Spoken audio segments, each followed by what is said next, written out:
Olá! Hoje vamos mergulhar num material que nos chegou e que, nossa, achei fascinante. É um texto curto, uma reflexão que foi inspirada no clássico Minutos de Sabedoria, do professor Carlos Torres Pastorino. Ah, um clássico. Sim. E a fonte descreve essas ideias como um presente para nos orientar. E a nossa missão aqui hoje é essa: desembrulhar esse presente e entender o que ele quer nos dizer. Ele se divide em duas partes bem claras, sabe? A primeira fala sobre o nosso ritmo e o ritmo dos outros.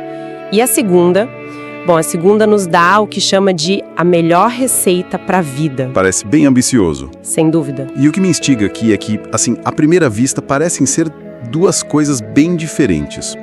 Uma é sobre como a gente olha para fora, para os outros, e a outra é sobre como a gente cultiva algo dentro de nós. Exato. O desafio, eu acho, vai ser descobrir se existe uma ponte, sabe, entre essas duas ideias. Propõe a gente olhar para cada uma delas com calma.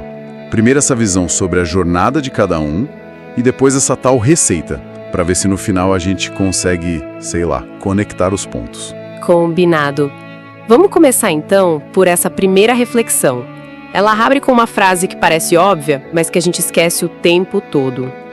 Algumas pessoas são mais lentas, outros mais rápidos na caminhada. E logo em seguida vem o que soa quase como um puxão de orelha.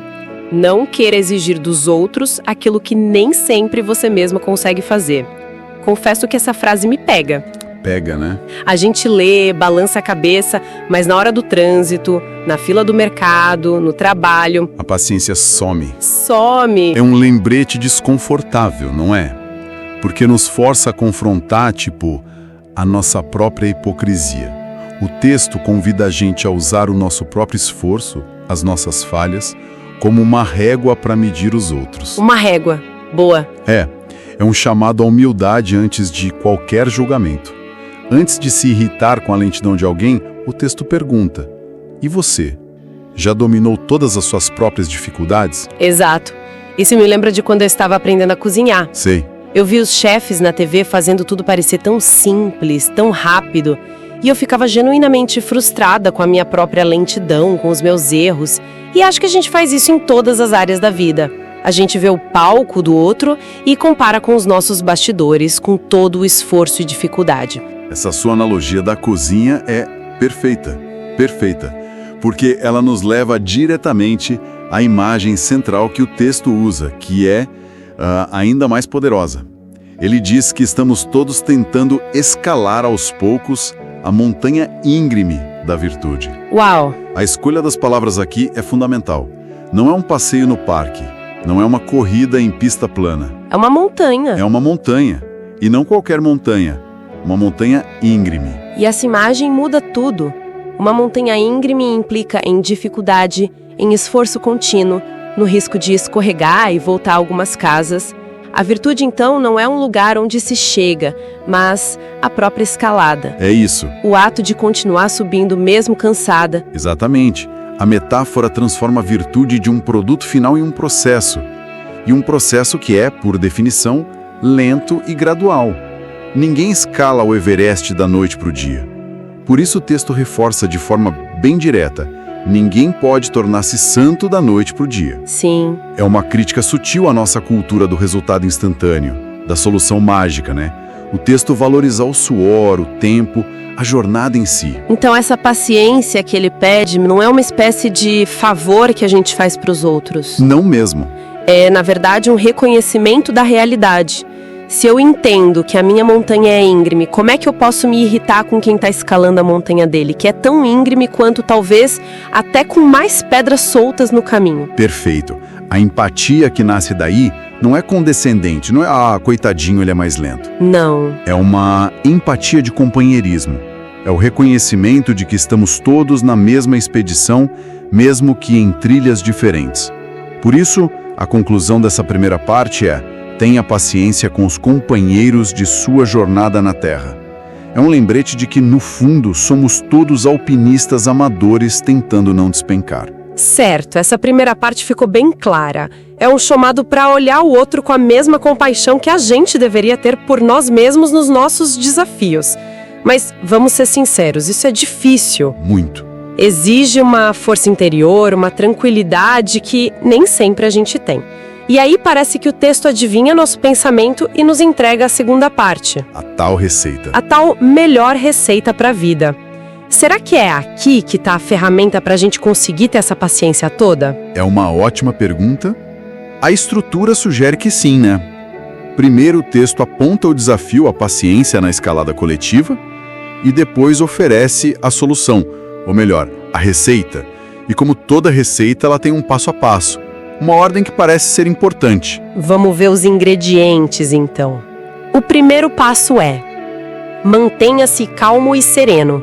Já começa bem. Já começa com o mais difícil, na minha opinião. Mas ok, é a base. O segundo: confie na força cósmica que enche todo o universo, inclusive sua própria pessoa. A perspectiva aqui se amplia, sai do meu umbigo e vai para o todo. E essa ampliação é estratégica. É muito difícil manter a calma contando só com os próprios recursos que são finitos. Ancorar essa calma em algo maior, numa força cósmica, dá um suporte, uma base mais sólida. Entendi. É como amarrar sua barraca numa rocha em vez de num galho fino. Faz sentido. E o terceiro passo parece trazer essa rocha para dentro da barraca. Focalize sua confiança no Criador de todas as coisas e que habita dentro de você e dentro de todas as criaturas. Essa parte é crucial. A força não está só lá fora, no cosmos, ela também está aqui dentro. O que isso significa na prática? Que a gente não precisa procurar tão longe. Exatamente. O texto faz um movimento muito elegante, do universal, da força cósmica, para o imanente, o habita dentro de você. Isso sugere uma espiritualidade que não é de dependência de algo externo e distante, mas de reconhecimento de uma força que já é parte do nosso ser. O divino, ou essa força criadora, não é um monarca num trono lá no céu, mas uma presença viva em nós e em todas as criaturas. Isso, de certa forma, democratiza o sagrado. Entendi. E com essa base construída, a calma e a confiança nessa força interna e universal, vem os dois últimos passos, que parecem ser as consequências lógicas. Exato. Quarto, liberte-se do medo, caminhe com segurança. E o quinto, e procure ouvir as palavras de orientação, ditadas no mais profundo de seu coração.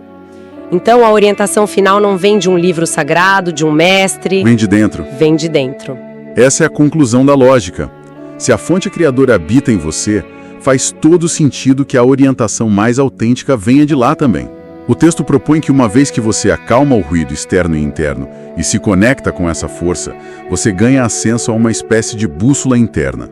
O seu coração, a sua intuição. Uma bússola interna. Sim, a receita não te dá um mapa, ela te ensina a usar sua própria bússola. Ok, então temos a receita: calma, confiança numa força que está dentro e fora, superação do medo e escuta da intuição.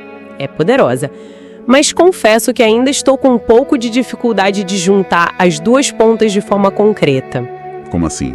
A receita parece muito individualista. É sobre a minha paz, a minha calma, a minha conexão. A montanha é sobre a jornada coletiva, sobre os outros. Como uma coisa realmente alimenta a outra na prática. Por que a minha serenidade me faria mais paciente com um colega de trabalho lento, por exemplo? Essa é a pergunta-chave. E a conexão não é óbvia, mas ela é profunda. Pense na sua própria experiência. Quando você está mais propensa a explodir de impaciência? Geralmente, é quando você mesmo está ansiosa, estressada, insegura ou com pressa. Sim, total. A nossa frustração com o ritmo do outro raramente é sobre o outro.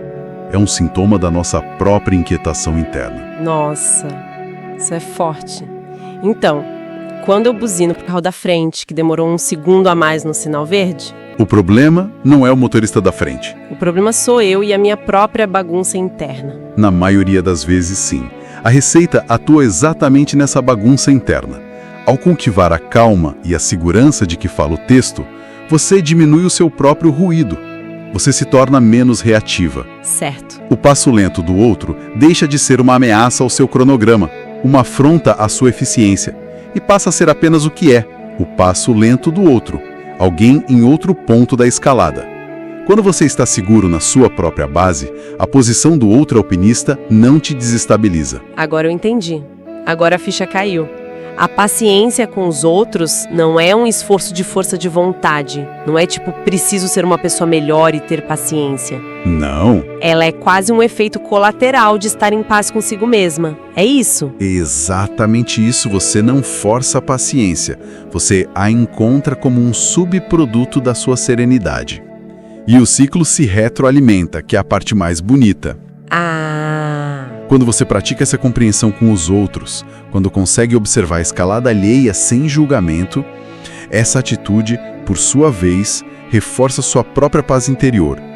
A serenidade interna gera paciência externa, e a prática da paciência externa aprofunda sua serenidade. É um caminho de mão dupla. É um caminho de mão dupla. É uma visão muito mais integrada do que eu imaginava.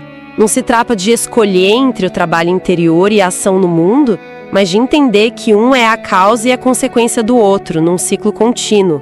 Então, se a gente fosse resumir a essência do que essa fonte nos trouxe, seriam essas duas ideias centrais que, na verdade, são uma só. A primeira é a sabedoria de ver a vida e o crescimento pessoal como essa montanha íngreme, uma jornada que exige esforço e que cada um faz no seu ritmo, o que nos convida a uma empatia radical. E a segunda é a receita para ter a força e o equilíbrio para essa jornada. Uma fórmula que não depende de nada externo, mas do cultivo da calma, da confiança em uma força que habita em nós e da coragem de seguir a orientação do nosso próprio coração. Certo. E como a gente viu, é essa receita que nos torna capazes de praticar a empatia da primeira parte. Duas faces da mesma moeda, no fim das contas. Um modelo para viver de forma mais harmoniosa, interna e externamente. Exato. E para fechar, o texto termina com uma saudação simples, mas que agora ganha uma nova profundidade.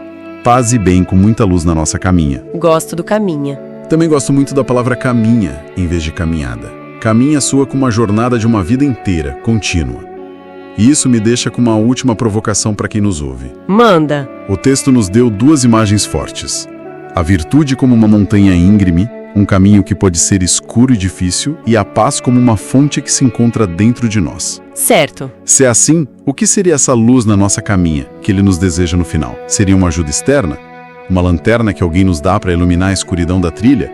Ou seria a própria luz que nós começamos a irradiar de dentro para fora, uma vez que aplicamos a receita e encontramos essa paz e essa confiança? A provocação é: talvez a luz para a jornada não seja algo que a gente precisa encontrar lá fora, mas algo que a gente aprende a gerar aqui dentro.